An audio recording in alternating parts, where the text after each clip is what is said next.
Monitoramento de Pix e cartão de crédito pela Receita Federal agora, a partir de janeiro de 2025. Bom, esse é o assunto do momento. E eu resolvi trazer esse vídeo aqui, um vídeo completo, onde você vai conseguir entender de ponta a ponta tudo isso que está acontecendo, o que se trata essas regras, como isso pode impactar ou não, tanto na sua pessoa física ou nos seus negócios, nas pessoas jurídicas. E ao final desse vídeo eu vou trazer a minha opinião, te dizendo o que você pode fazer, quais os mecanismos que você pode utilizar para se adequar, para se ajustar e não correr nenhum tipo de risco diante dessas novas regras. E isso porque nos últimos dias eu tenho recebido inúmeras mensagens, ligações, pessoas completamente confusas com relação a essas novas regras da Receita Federal, que estão espalhadas diversas informações pela internet e de maneira desencontradas. É um vídeo que traz um pedacinho da regra, o outro que traz um outro pedaço da regra e as pessoas estão ficando, ao invés de esclarecidas, cada vez mais confusas. Então fica comigo até o final desse vídeo para você entender tudo como funciona sem precisar ter que ficar buscando várias informações pingadas, quebradas por aí pela internet. E eu não sei se é a sua primeira vez aqui no canal ou se você já está aqui conosco. De toda maneira, sejam todos bem-vindos. E você que ainda não me conhece, eu me chamo Anderson Nunes, eu sou empresário contábil há mais de 20 anos e fundador da Nunos Contabilidade Digital, que é uma contabilidade especializada em atender negócios digitais e online. Agora, sem enrolação, vamos embora para o nosso conteúdo que a gente tem bastante coisa para conversar por aqui. Dois pontos que estão causando muita confusão e muitas dúvidas aí é a respeito se tem que pagar impostos sobre Pix ou sobre movimentação de cartão de crédito. Primeiramente, isso não existia antes dessas regras e continua não existindo. Não existe um novo imposto, não foi criado um novo imposto, muito menos sobre Pix e sobre cartão de crédito. As regras de pagamento de impostos, seja na pessoa física ou na pessoa jurídica, elas continuam intactas, idênticas. Impostos da pessoa física estão lá dentro do regulamento do imposto de renda da pessoa física e continua se pagando da mesma maneira aqueles que têm que pagar. E pessoa jurídica, cada um também já possui as suas regras lá conforme os regimes de tributação. Quem é MEI, quem é do Simples Nacional, quem é lucro presumido, lucro real, enfim. São as leis específicas para tratarem da parte de impostos. Um outro ponto crítico também que eu vou esclarecer é sobre o sigilo das informações. Tem muita gente também preocupada com relação, e agora? Agora vai enviar lá para a Receita Federal quem é que está me pagando, a quem eu estou pagando, CPF meu, CPF da pessoa. Não, isso não faz parte do que está estabelecido nessas novas regras. O que vai ser informado aqui, ou melhor, o que vai continuar sendo informado para a Receita Federal são a respeito dos volumes de movimentação, não necessariamente quem foi que enviou e quem recebeu. Então, esclarecido esses dois pontos, sobre a proteção que mantém de sigilo e também sobre não haver impostos novos, nada disso sobre Pix e sobre cartão de crédito, vamos seguir então falando o que são essas novas regras, como elas funcionam e como isso pode ou não impactar aí a sua vida pessoal ou o seu negócio. Primeiramente, quando a gente fala de monitoramento de cartões, isso daí não é nada novo. Isso já acontece desde 2003. E quando a gente fala de monitoramento de Pix, isso também já acontece. Ou seja, essas informações, elas já são enviadas para a Receita Federal há muito tempo. Isso não está começando agora. E afinal de contas, o que mudou? Então vamos lá. Primeiro, quem está obrigado a enviar essas informações não é você, contribuinte, pessoa física ou pessoa jurídica, empresas. Isso está vinculado às instituições financeiras. Quem tem que enviar ou quem já vem enviando essas informações são as instituições financeiras, os bancões, né, os grandes bancos que fazem essa informação aí para a Receita Federal. O que houve de mudança, por exemplo, que nem é muito significativa, para que seja obrigado esse envio mensal ali das instituições para a Receita Federal, tinha que ser observado o seguinte: isso era para movimentações em contas de pessoa física que movimentavam ali mensalmente acima de R$2.000. Isso aumentou, passou a ser agora então obrigado movimentações de pessoas físicas superior a R$5.000. E o volume que era para pessoa jurídica anteriormente dessas movimentações era de R$6.000, ou seja, acima de 6.000, e passou a ser acima de R$15.000. E qual é a diferença que isso faz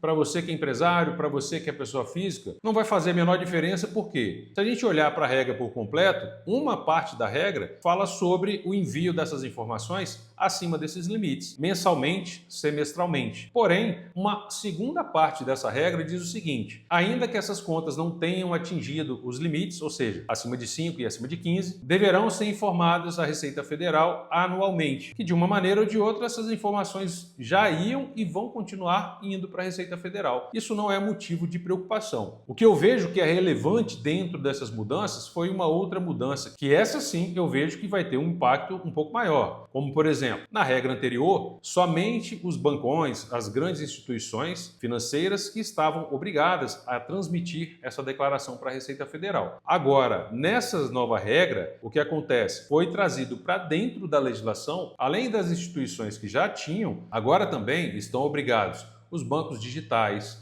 as plataformas intermediadoras de pagamento, por exemplo, aplicativos como o PicPay, que você faz transação financeira ali dentro. Ele, assim como outros aplicativos parecidos também, vão precisar fazer esse tipo de informação. Intermediadoras de pagamento, como gateways de pagamento, que não estavam obrigados, agora também estão obrigados. E detalhe, plataformas de infoprodutos também agora vão fazer parte desses obrigados ao envio das informações. Afinal de contas, várias delas fazem transações de Pix e cartão de crédito ali dentro. Além de empresas que também trabalham com crédito próprio, como também, por exemplo, os grandes magazines, como Magazine Luiza, Americanas, essas grandes empresas que possuem ali o seu próprio cartão de crédito. Então, essas empresas também entram ali como empresas obrigadas. Resumindo, praticamente toda e qualquer instituição que trabalha com um sistema ou com algo relacionado à parte financeira está ali dentro do rol, dentro das empresas obrigadas a transmitir essas informações para a Receita Federal. E aqui vai uma curiosidade, porque essa informação está sendo levada de uma maneira extrema, sendo que essa declaração, essa e-financeira, que é a declaração que vai ser utilizada para transmitir essas informações lá para a Receita Federal, ela é somente uma das dezenas de ferramentas e declarações que não só a Receita Federal possui para fazer cruzamento de dados. Os órgãos estaduais, os órgãos municipais, cada um deles tem os seus próprios mecanismos. E outra, cada ano que passa, não só a Receita Federal vem se atualizando, se aprimorando com essas ferramentas de cruzamento, mas sim todos os órgãos. E entre eles também, cada vez mais, eles vêm ali se conversando com relação a esses dados. Tudo isso, claro, para tentar ao máximo evitar sonegação, evasão fiscal,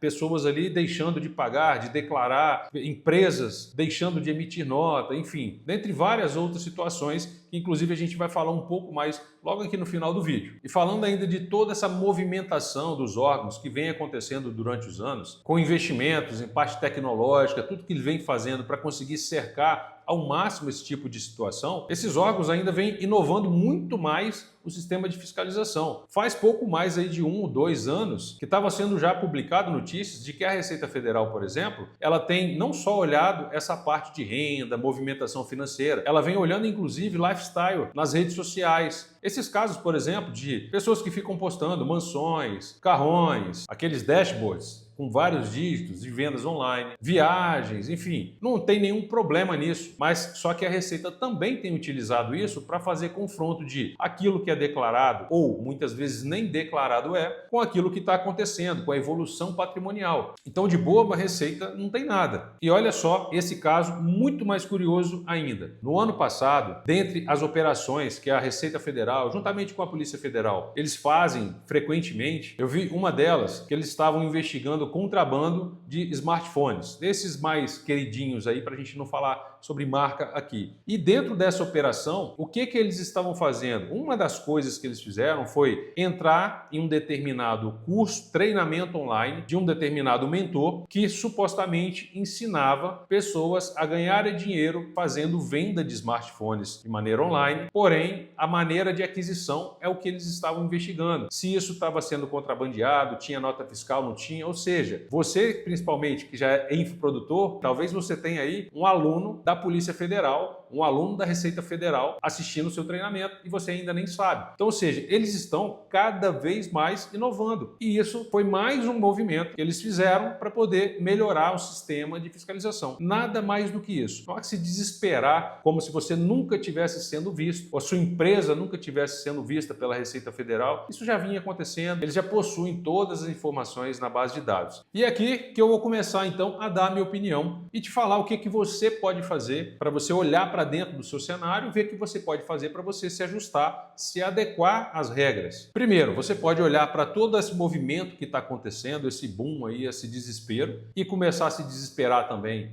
e ficar tentando buscar mecanismos, inventar algum artifício de tentar fugir de toda essa fiscalização. E claro, certamente vai gastar muita energia com isso, tentando controlar várias coisas, desviar dinheiro para cá, para lá, enfim, achando de que você vai ficar fora do radar, por exemplo, da Receita Federal. E não entenda isso como um vídeo, uma mensagem terrorista. Eu não estou aqui para falar sobre medo, que a Receita vai pegar, vai prender. Não, não é sobre isso. Eu estou aqui para levar a informação e você, assim como eu, porque eu também sou contribuinte, também sou pessoa física, também sou empresário, eu também tenho que me adequar a essas regras. E aí você pode olhar para isso e ficar gastando muita energia tentando achar algum jeitinho, alguma coisa para tentar fugir. Ou você pode olhar para isso como uma oportunidade, que é assim que eu costumo ver. É mais um indício, é mais uma movimentação da Receita, dando um alerta, né? Tipo, olha, a gente está fazendo tal coisa, a gente está se movimentando para isso. E aí você enxergar como uma oportunidade de você se planejar, se organizar. Seja você como pessoa física, seja você com seus negócios, com empresas, com uma empresa, não importa. Como MEI, a questão de planejamento, ela serve para qualquer um, tanto para pessoa, ou seja, para pessoal, ou também como para negócios, para pessoa jurídica. Existem planejamentos de diversas maneiras. E aí, falando então, como que você pode olhar para isso e tentar se ajustar, como por exemplo, coisas básicas de um planejamento na pessoa física, é durante o seu ano aí que você vai tendo seus ganhos, claro, mas você vai registrando aí em algum local, controlando isso, tudo que você está ganhando e olhar também para aquelas despesas que a própria legislação do imposto de renda te permite fazer dedução, abater junto aí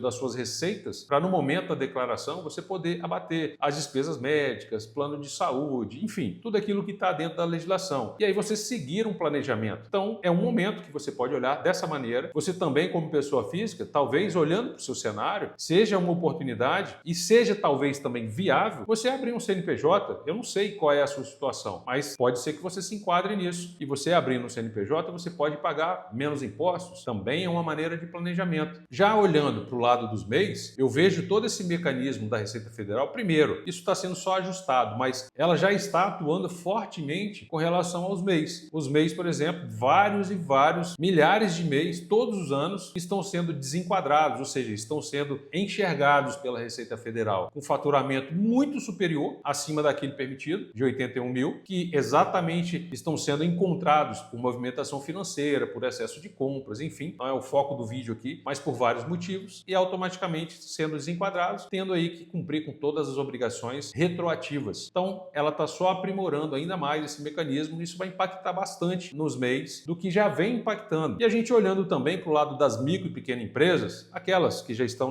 fora ali acima do MEI de faturamento, essas empresas também vão sofrer mais impactos do que já estão sofrendo, porque com esse aprimoramento, mais fácil o cruzamento de dados e enxergar aquelas movimentações que muitas das vezes são superiores, por exemplo, aos documentos ou às notas fiscais que são emitidas. Tipo aqueles casos, esse mês eu não vou emitir todas as notas porque eu estou pagando muito imposto, ou na hora de comprar alguma mercadoria, falar, pode comprar com meia nota, pode fazer com meia nota para poder pagar mais barato. Bom, são histórias que a gente acaba escutando por aí. Então, uma oportunidade para você também que tem seus negócios de começar a se adequar, se planejar, se ajustar. E falando não só de nota fiscal, mas planejamento também envolve, talvez você tenha uma empresa que você está com uma atividade que não condiz com o seu negócio, está pagando o imposto a mais do que deveria ou até a menos do que deveria, e isso também é um problema. Você pode estar também não aproveitando algum benefício fiscal que possa ter, dependendo aí da sua atividade, do seu estado, enfim, da localização, de alguns fatores. Existem vários benefícios, pode ser que esteja passando despercebido aí por você e você poder estar pagando menos impostos. Então o planejamento ele envolve várias coisas. E o meu conselho é, esteja sempre em contato, busque um profissional contábil que seja aí especializado no seu segmento, uma pessoa de confiança que entenda do seu negócio para poder te auxiliar. E isso também não fica diferente para a pessoa física, ou seja, fazer um planejamento da sua pessoa física para você se organizar na parte de evolução do seu patrimônio, declarar corretamente, enfim. Aqui abre várias janelas de oportunidade, mais uma vez, com essa movimentação que está acontecendo. E eu prefiro, claro, olhar para esse lado, porque, como diz o outro, não tem para onde fugir. Cada vez mais o cerco vai se fechando desejando, e isso vai obrigando ali as pessoas e os negócios, né, se tornarem cada vez mais profissional. E que, para falar a verdade, eu só vejo vantagem nisso. Bom, por esse vídeo a gente vai ficando por aqui. Eu espero ter conseguido esclarecer bastante esse assunto. E agora você conseguiu entender que não tem imposto sobre Pix, imposto sobre cartão de crédito. Isso continua tudo igual, cada um pagando imposto de acordo com a sua regra, pessoa física, empresa. As regras falam só de movimentação e que de toda maneira, como a gente já falou, já vinha acontecendo e que cada vez mais isso vai continuar sendo aprimorado, como já vem sobre as tecnologias, as ferramentas que os órgãos vêm usando aí para serem mais efetivos na fiscalização. E se ainda assim você ficou com alguma dúvida, fique à vontade, coloque nos comentários que eu mesmo vou responder ali cada um de vocês. E também abaixo desse vídeo vai ter aqui os nossos contatos, site, WhatsApp. Você entrar em contato com a gente, precisando de alguma consultoria, resolver regularizar o seu negócio, pode entrar em contato que eu mesmo ou algum especialista da nossa equipe vai te atender e vai conseguir te auxiliar aí e resolver solucionar com você aí o seu cenário especificamente. E se esse vídeo fez sentido, te ajudou de alguma maneira, deixa o seu like e principalmente envie esse vídeo para outras pessoas, família, comunidade, grupos que você faz parte, seja de pessoas mesmo ou grupos de empresas. Tem muita gente ainda cheio de dúvidas nesse assunto e eu tenho certeza que aqui a gente conseguiu trazer bastante esclarecimento para vocês, tá? Conto com vocês, um forte abraço, fique com Deus e até o próximo vídeo.